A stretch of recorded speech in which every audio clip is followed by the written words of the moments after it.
Jangan malu kalau dibilang orang masjid. Kau mana? Saya ini pengurus masjid. Pasti udah pensiun kan? Anak-anak muda lah yang menggerakkan masjid ini. Kota-kota kita di Indonesia ini rata-rata di tepi laut, di tepi sungai, dan mereka kalau sudah membangun, ini istana, ini masjid. Ini istana Siak Sri Indrapura di tepi sungai Siak di Riau. Di seberang istana ada Masjid Usman Sahabuddin. Lalu kemudian pergilah sultan ini ke sebuah kota yang baru, membuat dia pekan, maka disebut dia dengan pekan baru. Maka dibuat persinggahan sultan, dibuat pasar, dibuat masjid. Masjid. Ketika Amr bin As sampai ke Afrika Utara, yang pertama dibangunnya adalah Masjid Amr bin As. Sampai hari ini tegak berdiri. Panjang umur, sehat badan, umroh kita singgah di Masjid Amr bin As. Kalau mau sholat tarawih malam Lailatul Qadar malam 27 di Masjid Amr bin As, datangnya mesti zuhur. Jangan minum supaya tak kencing-kencing. Iyalah kan bulan puasa Pak Ustaz. Iya betul juga. Bawa sendal, duduk di situ zuhur, sholat asar, sholat maghrib, buka puasa, sholat isya, tarawih dengan Syekh Muhammad Jibril imamnya. Masya Allah, tabarakallah, luar biasa. Begitu imam sholat tarawih menangis jamaah gitu. Sebagian menangis karena ayat itu khusyuk betul dalam hatinya. Sebagian lagi, kau kenapa menangis? Dari tadi belum keluar juga. Saking lamanya dari zuhur ke tarawih, bayangkan lagi. Masjid Amr bin As sampai hari ini tegak berdiri. Imam Syafi'i, Imam Muhammad bin Idris Asy-Syafi'i meninggal tahun 204 Hijrah, berakhir usianya di Mesir, dan tempat dia mengajar itulah salah satunya Masjid Amr bin As. Masjid pertama di Afrika Utara. Raja-raja, sultan-sultan di ujung Afrika ada negeri tempat tenggelamnya matahari. Tempat tenggelamnya matahari itu disebut dengan Maghrib. Maghrib.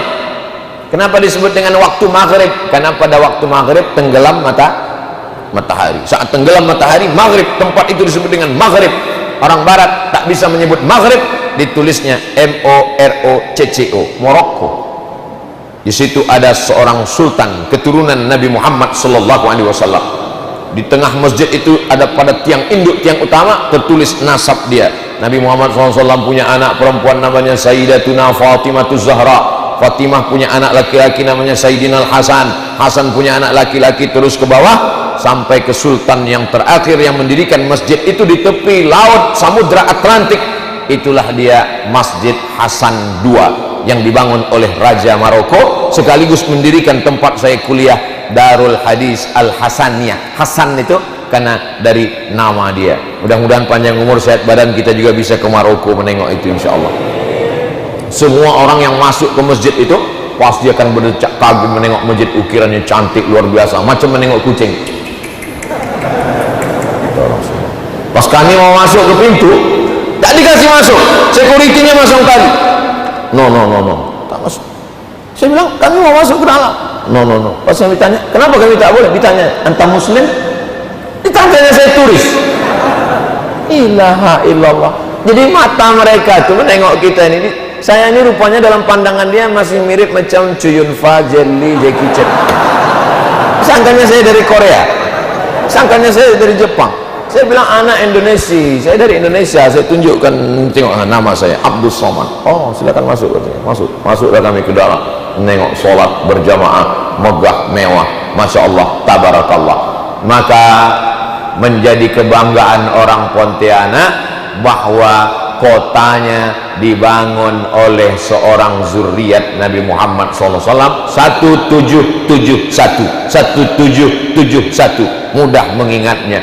Ketika ditembakkan Maryam itu, Maryam bukan perempuan, Maryam tembakan, jatuh dia. Disitulah tempat membangun peradaban baru. Lalu berdirilah di tempat itu banyak hantu perempuan namanya Kuntilanak, Pontianak. Ustaz baca di mana ini? Dalam perjalanan kami kemarin ke Mempawah. Itulah cerita Pak Wakil Gubernur. Jadi kalau ada orang bercerita kita belajar mendengar, jangan terlalu banyak ngomong sampai tak mendengar cakap orang. Jadi saya kalau di jalan ketemu dengan orang, saya lebih banyak mendengar. Oh begitu sejarahnya, Masya Allah, tabarakallah. Akhirnya kota yang tidak punya peradaban, hutan belantara, tak ada apa-apa, menjadi kota yang luar biasa, punya istana, punya masjid. Banyak juga orang yang punya istana-istana. Saya beberapa waktu yang lalu pergi ceramah ke sebuah daerah punya peradaban kerajaan Islam. Saya cari-cari di Google, punya istana megah luar biasa. Saya copy gambarnya. Pas sampai saya tanya, Pak Bupati, Pak Wali Kota, Pak Gubernur, ya, katanya dulu di sini ada istana kerajaan Melayu. Betul Pak Ustaz? Berapa istana? 2 Pak Ustaz. Mana istananya? Udah jadi ruku, dijual, tak ada lagi. Tapi kalau kita ke Pontianak, masih ada istana?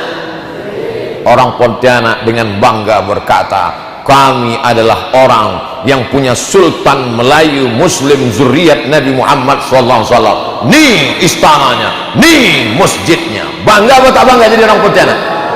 Bang, saya kalau ditanya orang, Ustaz Abu Samad, itu di Pontianak ada istana Al-Gadriyah, ada masjid megah dibangun oleh Habib. Pernah Ustaz ke sana? Oh, berarti kau belum nonton videonya. Coba kau tonton, bolak-balik aku ke sana berkali-kali. Wah, Masya Allah, tabarakallah. Ini semua adalah nikmat kebanggaan. Jangan nanti orang Pontianak tak tahu dia entah apa yang mau dibanggakan. Kau dari mana? Dari Pontianak. Apa yang khas dari Pontianak itu? Ya, ada wisata kuliner. Kalau hidup ini cuma untuk kuliner, bagus kau jadi kucing. Kuliner ini bagus, makanan-makanan yang ada nih bagus, dibuat jadi produksi, buat jadi rumahan, UMKM, unit usaha kecil mandiri, bagus untuk menunjang ekonomi. Tapi kita punya warisan, kita punya legasi, kita punya peninggalan-peninggalan yang mesti dibanggakan, diceritakan kepada anak cucu kita, insya Allah. Siap membahas ini? Ceritakan kepada anak cucu, ibu-ibu, bapak-bapak mesti bercerita itu kepada anak menantunya, supaya mereka mengerti bahwa mereka sedang berada di mana, bahwa mereka punya nikmat yang besar diberikan Allah Subhanahu wa ta'ala. Nikmat pertama, tempat strategis Khatulistiwa. Nikmat yang kedua, diberikan sungai yang panjang dengan alam yang indah, dengan wisata kuliner, dengan ikan-ikan, dengan laut, dengan sungai, dengan tempat yang Masya Allah, tabarakallah. Nikmat yang ketiga, bahwa dia didirikan oleh alim, ulama, habib, zuriat Nabi, membangun istana, membangun masjid. Sekarang apa, bagaimana Pontianak?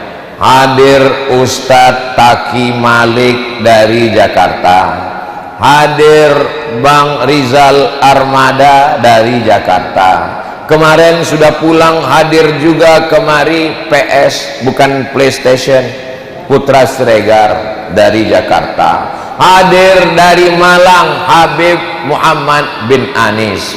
Hadir dari Jogja Ustadz Salim Afillah. Hadir komunitas Kampar Berbagi dari Kabupaten Kampar Riau. Hadir Yayasan Tabung Wakaf Umat dari Kota Pekanbaru. Hadir JMC Jambi Madani Center dari Kota Jambi. Hadir dari Bandung. Apa yang membuat mereka datang ke Pontianak? Magnet apa? Ternyata mereka datang rame-rame ke Pontianak, mau ke Masjid Kapal Monzalan. Pernah ke Masjid Kapal Monzalan? Jangan nanti kita ketika sampai ke Bandung jalan-jalan ditanya orang, Bapak dari mana? Saya dari Pontianak.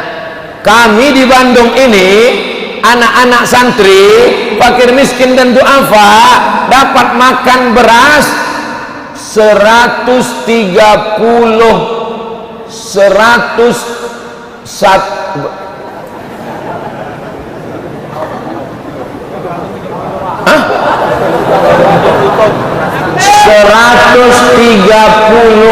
ton, bukan 130 kilo, 130 ton beras yang dikumpulkan oleh Paskas, pasukan amal soleh orang Bandung. Tapi ide membuat Paskas itu dari Pontianak.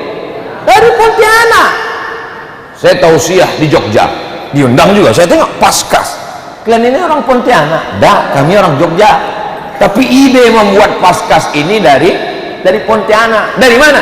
Dari kapal Munzalan. Nama kapal masjidnya kapal Munzalan karena memang bentuknya kapal.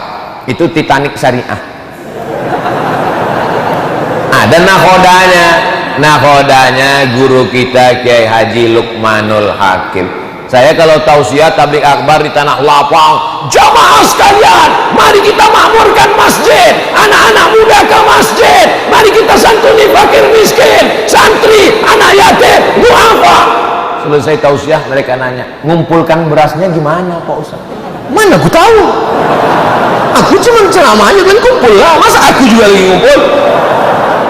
Tapi kami nggak tahu cara ngumpulkan berasnya gimana Pak Ustadz.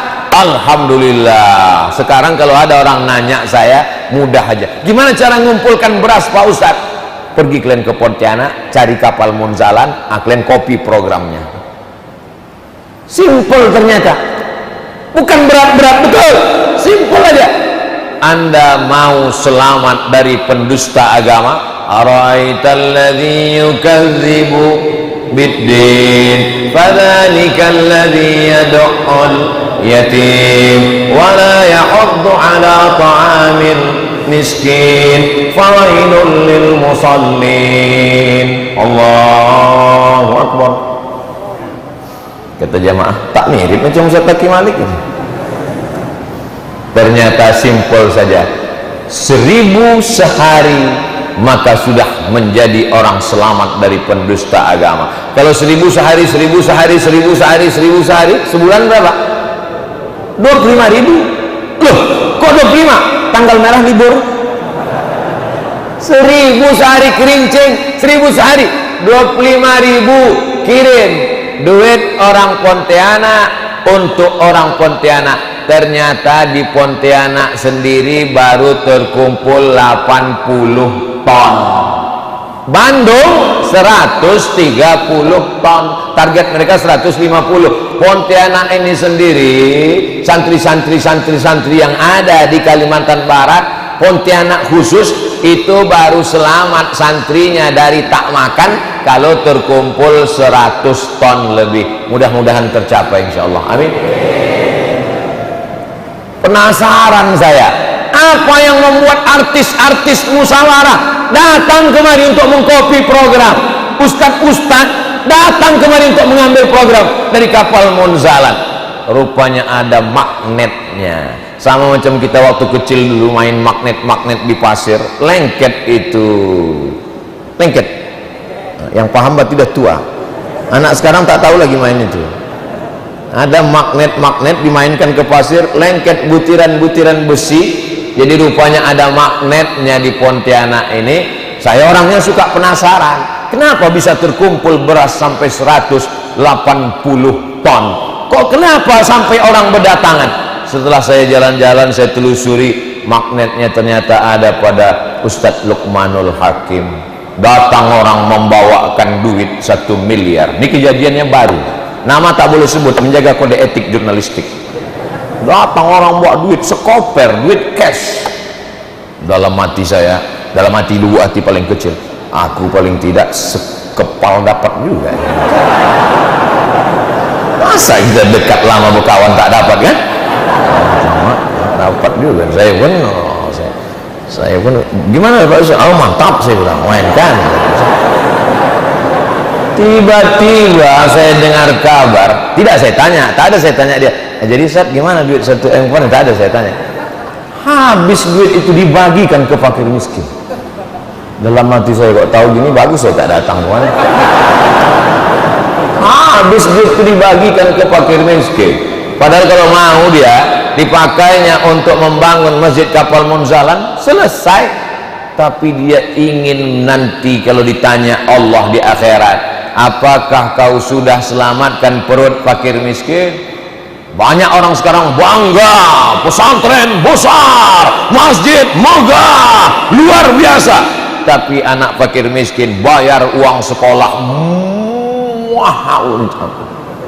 Anak-anak tak bisa masuk sekolah, penggali kubur tak ada yang peduli. Guru mengaji di kampung-kampung, kemarin saya dibawa bawa masuk jalan, masuk lagi. Dalam hati saya, mau dibawa kemana hubungan kita ini Ustaz Lukman?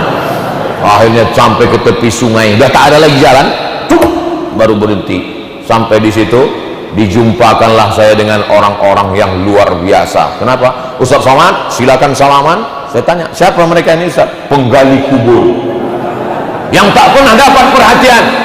Berapa mereka dikasih mereka bungkusan besar, isinya odol gigi, lalu kemudian gula merah, ada ikan goreng, ada semuanya, cukup untuk sebulan.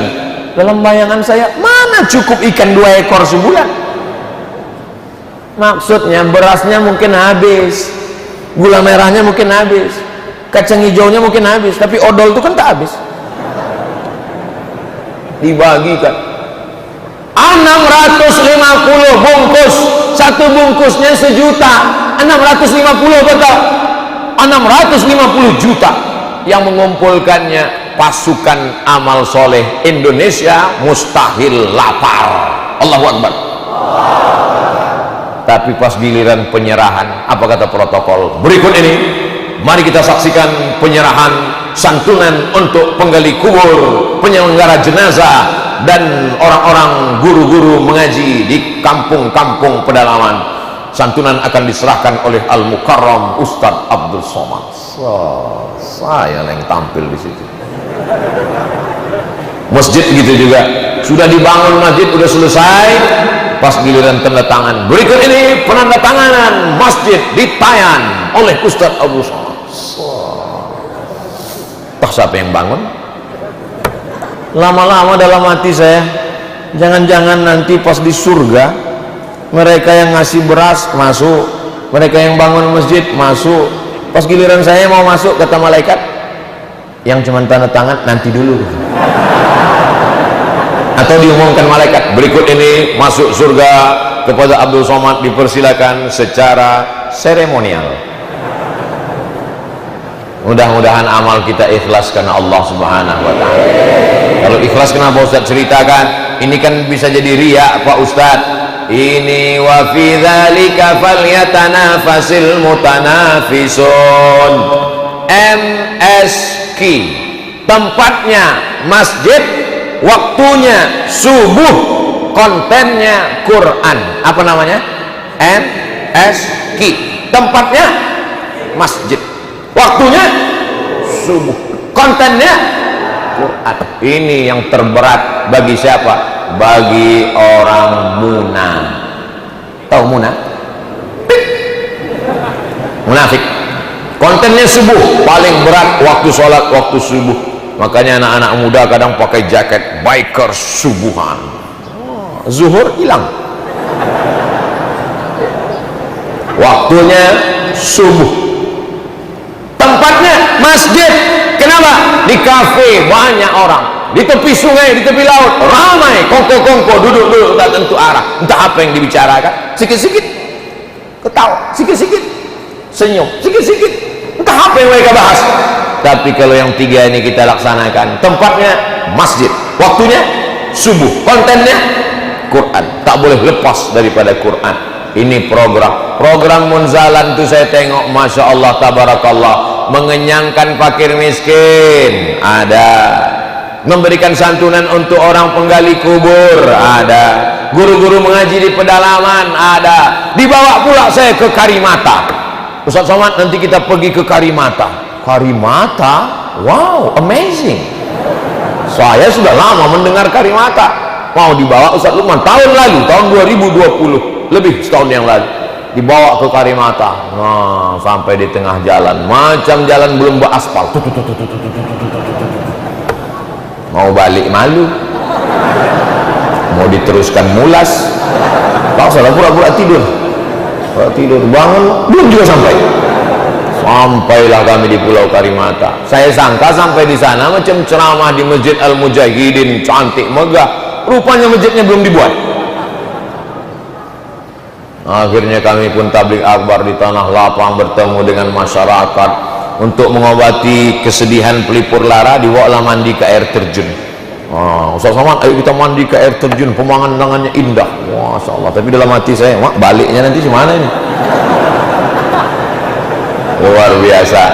Jadi semua sudah mereka lakukan, dan magnet ini cara Allah untuk mengumpulkan orang dari Sumatera datang, dari Sulawesi datang, dari Kalimantan Barat datang, dari Papua datang. Mereka datang ke Kalimantan Barat, lebih spesifik lagi ke Pontianak, lebih khusus lagi ke kapal Masjid Kapal Munzalan. Jangan sampai orang Pontianak, orang Kalimantan Barat seperti ayam mati di lumbung padi. Kenapa macam ayam mati di lumbung padi? Dia tinggal di Pontianak, dia tak tahu Munzalan. Dia tinggal di Pontianak, dia tak pernah ke Munzalan. Dia tinggal di Pontianak, dia tak tahu apa saja program-program. Ini termasuklah adik-adik kita yang membawa. Ini programnya apa ini? Program infak UAS. Hah? Apa pula infak UAS? Jangan-jangan duit kami Pontianak ini bawa oleh UAS. Ini dipakai semuanya balik untuk program-program dakwah kemanusiaan. Maka selamatlah kita daripada orang-orang yang menjual agama, orang-orang yang membiarkan tak peduli kepada agama. Tidak ada kepedulian. Yang penting aku sudah sholat, yang penting aku sudah puasa sunat, yang penting aku sudah haji dan umroh. Masalah orang di pedalaman tak tahu mengaji bukan urusan saya. Saya tengok Ustaz Lukman ini semua dipikirkannya. Ada saudara-saudara kita yang tunanetra tak bisa menengok, mau bangun masjid, ngadunya ke dia juga. Ada yang tunarungu tak bisa mendengar, yang tuli ingin bangun pesantren, ngadunya ke dia juga. Ada anak yatim, fakir miskin dan duafa, mengadunya ke dia juga. Ada janda-janda yang tua, maksudnya yang muda tidak, mengadunya ke beliau juga. Mudah-mudahan Ustaz Lukmanul Hakim panjang umur, sehat badan. Perjuangan kami bukan yang lain-lain. Tidak ingin jadi bupati, tak ingin jadi gubernur, tak ingin jadi wali kota, tak ingin jadi apapun. Hanya ingin supaya anak-anak muda yang taubat, yang hijrah tahu apa yang dikerjakannya. Alhamdulillah semuanya anak-anak muda yang mengawal saya beberapa hari ini, anak-anak muda yang gagah perkasa, termasuk yang subuh tadi juga. Begitu turun dari hotel langsung dikasih, Ustaz nanti bawa mobil nih. Saya tengok, mak, seumur-umur hidup baru ini naik mobil pintunya satu. Biasanya pintu satu pernah juga truk sawit. Naik Ustaz, saya yang bawa. Iya. Dalam hati saya, jangan sampailah menabrak. Mau ditolak, disangka nanti tak pandai. Mau diterima, kita khawatir. Tapi saya coba juga. Saya tanya Ustaz Lukman, berapa harga mobil ini Ustaz? Ya di atas 1M lah Ustaz. Dalam hati saya, mak, gawat menggantinya nih kalau ada apa-apa. Berdoa terus saya dalam itu, subhanallah walhamdulillah wala ilaha illallah wallahu akbar. Yang punya di belakang berbisik, Ustaz lampunya belum hidup itu. Astagfirullahaladzim, ketahuan tak pandai menghidupkan lampu. Picit-picit tak ada yang hidup. Mau bertanya malu, masa profesor nanya? Sebelah kanan Pak Ustaz. Oh Masya Allah, nampak betul bodoh kita. Wah, gagah lah gitu sampai di halaman masjid. Pas saya mau turun, jangan turun dulu Ustaz. Iya betul, biarkan kamera menyala dulu semua. Begitu Ustaz turun, mudah-mudahan tadi yang merekam pakai slow motion. Masya Allah. Lalu kemudian diupload nanti di Instagram, walaupun komenlah orang, Masya Allah Ustaz, Masya Allah. Kita pun melambunglah lubang hidung macam terowongan Mina.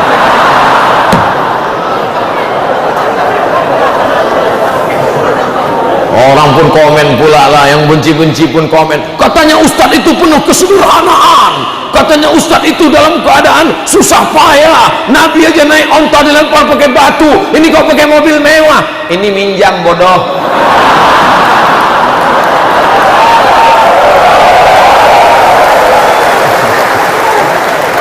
Syiar, ini syiar supaya anak-anak muda ini jangan berpikir bahwa Islam itu untuk orang tua-tua aja, untuk orang fakir miskin, bajunya compang-camping. Bagaimana anak muda mau tertarik dengan dakwah? Betul? Sampai di bawah ditanya Ustadz Taki Malik. Ustadz Taki Malik nanya, Ustadz tadi pakai mobil sport. Iya, saya bilang. Gimana rasanya Pak Ustadz? Rasaku muda setengah umur. Ini sampai sekarang ini masih rasa 22 lagi nih. begitu turun dari mobil tua balik. Masya Allah, tabarakallah. Mudah-mudahan saya sampai di Pontianak inilah macam-macam diminta. Ustadz pakai motor dulu, kedatangannya dulu. Ustadz pakai motor, wah pakai motor. Viral juga orang. Di mana nih? Kalimantan. Di tempat lain naik sepeda. Sepeda, habis naik sepeda ditanya pula tuh, gimana perasaannya Pak Ustadz? Baru ditengoknya muka awak pucat.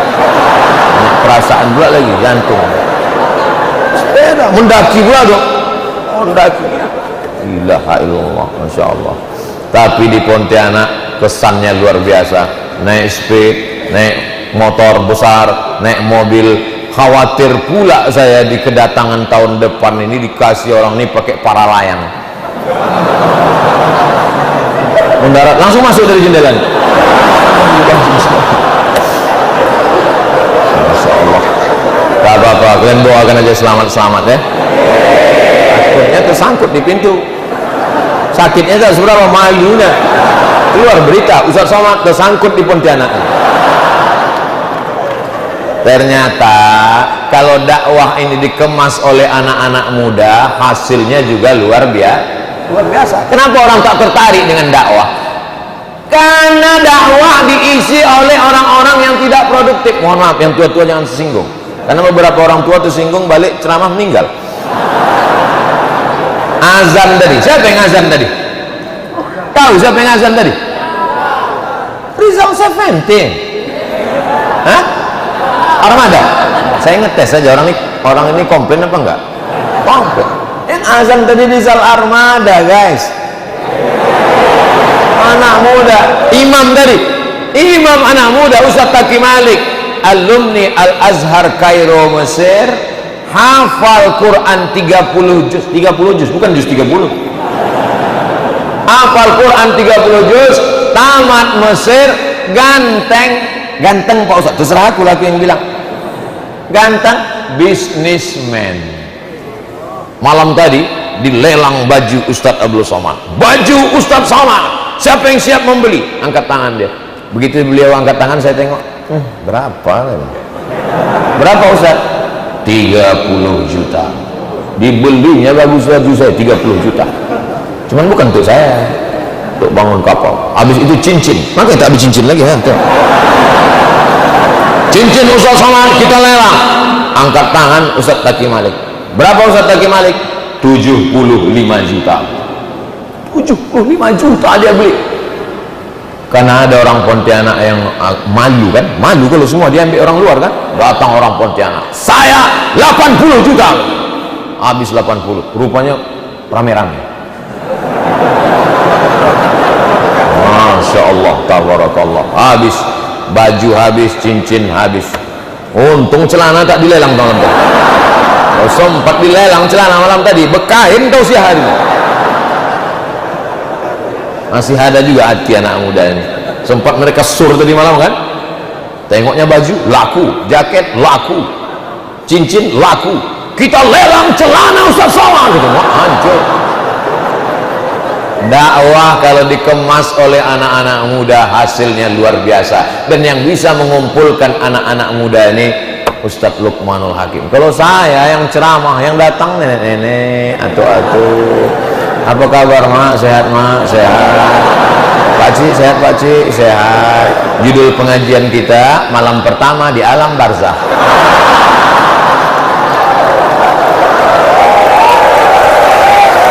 Tapi kalau Ustadz Luqmanul Hakim yang tausiah, saya tengoklah dia, ada orang ya artis,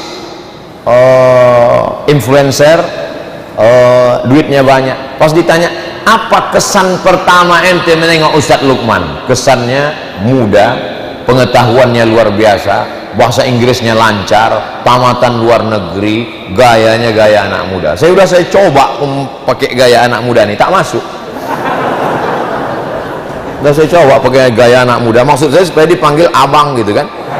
Terus coba pakai anak muda, pas dipanggil apa kabar Ustadz gitu. Tak jadilah. Serahkan aja anak muda. Menjadi anak muda yang menolong agama Allah Kalau ada orang tua menolong agama Allah, wajar, malaikat maut udah di jalan. Tapi ada anak muda yang menolong agama Allah, sab'atun, 7 golongan, yuzilluhumullah, mendapatkan naungan Allah, yauma la zilla illa zilluh, hari itu tak ada naungan kecuali naungan Allah Subhanahu wa taala. Siapa dia? Syabun, anak muda. Syabun, anak muda, nasya'a fi ibadatillah, tumbuh dalam beribadah kepada Allah. Ketika anak muda yang lain sibuk dengan narkobanya, sibuk dengan sabu-sabunya, sibuk dengan ganjanya, sibuk dengan putaunya, sibuk dengan sakaunya. Ketika anak muda yang lain sibuk dengan pacarannya, tapi anak muda di Pontianak berzikir, membaca Quran, MSQ, Masjid Subuh Quran. Ini hanya ada di kapal Munzalan. Anak-anak muda yang sudah menggabungkan diri, alhamdulillah. Anak muda yang menggabungkan diri, alhamdulillah. Yang belum, bersegera ikut pesantren. Yang sudah kukasih tahu tak juga, ingat, kapal yang lain akan tenggelam. Masya Allah, tabarakallah. Tadi hebatnya Masjid Al-Mujahidin ini ada jamnya. Ini jam nih, kalian yang belum pernah naik ke atas ini gua kasih tahu, ini jam nih. Betul. Nah, ini penting juga pelajaran untuk pengurus-pengurus masjid, tiru Masjid Al-Mujahidin supaya dipasang jam, supaya ustadz penceramah tahu dia udah berapa. Ini soalnya kadang ada pulang masjid itu dipasang jamnya di sini. Jadi ustadz tuh setiap ceramah nengok jam berapa ya gitu. Kali ini enggak, jadi pura-pura nengok jamaah padahal sebetulnya nengok sini. Nah, sudah lewat. Tadi dimulai jam 5:10, sekarang sudah jam 6:20. 70 menit kita sudah bersama. Ini menurut kode etik Abdul Somad sudah korupsi 10 menit. Karena saya biasanya tausiah itu 60 menit. Ini sudah 70 menit. Kenapa bisa sampai lewat 70 menit? Ternyata tausiah di Pontianak itu selalu bersemangat dan menarik.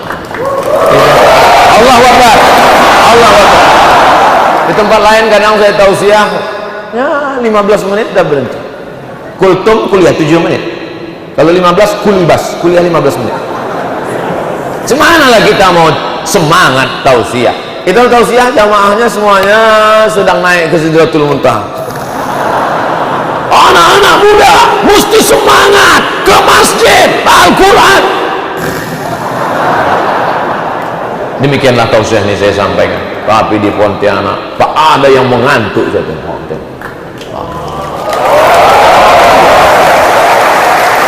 Mereka berdiri. Gimana mau mengantuk berdiri? Insyaallah, Allah. Tapi Pak Ustaz, saya ini tidak muda lagi Pak Ustaz. Saya ini sudah tua Pak Ustaz. Bapak bukan tua. Bapak adalah anak muda yang terjebak di tubuh yang tua renta. Ulang dari sini, semangat. Abang kenapa selesai pengajian tadi nampak lebih muda Bang? Aku bukan tua Adik. Abang tak tua Beb. Abang adalah anak muda yang terjebak di tubuh yang renta. Kata siapa? Kata Ustaz Abdul Somad. Buatkan baju kaosnya nanti. Anak muda terjebak di tubuh yang renta. Tolong jalan pelan-pelan, asam lambung kumat. Mudah-mudahan pertemuan kita ini mendatangkan rahmat dan barakah. Mudah-mudahan kita menjadi orang yang mensyukuri nikmat Allah. Yang belum bertemu jodoh ditemukan dengan jodoh yang soleh dan solehah. Anaknya menjadi penghafal Quran. Pontianak baldatun thayyibatun wa rabbun ghafur. Ala hazihi niyyah wa kulli niyatin salihah. Al-Fatihah. A'udzu billahi minasy syaithanir rajim. Bismillahirrahmanirrahim. الرحيم الحمد لله رب العالمين الرحمن الرحيم مالك يوم الدين إياك نعبد وإياك نستعين اهدنا الصراط المستقيم صراط الذين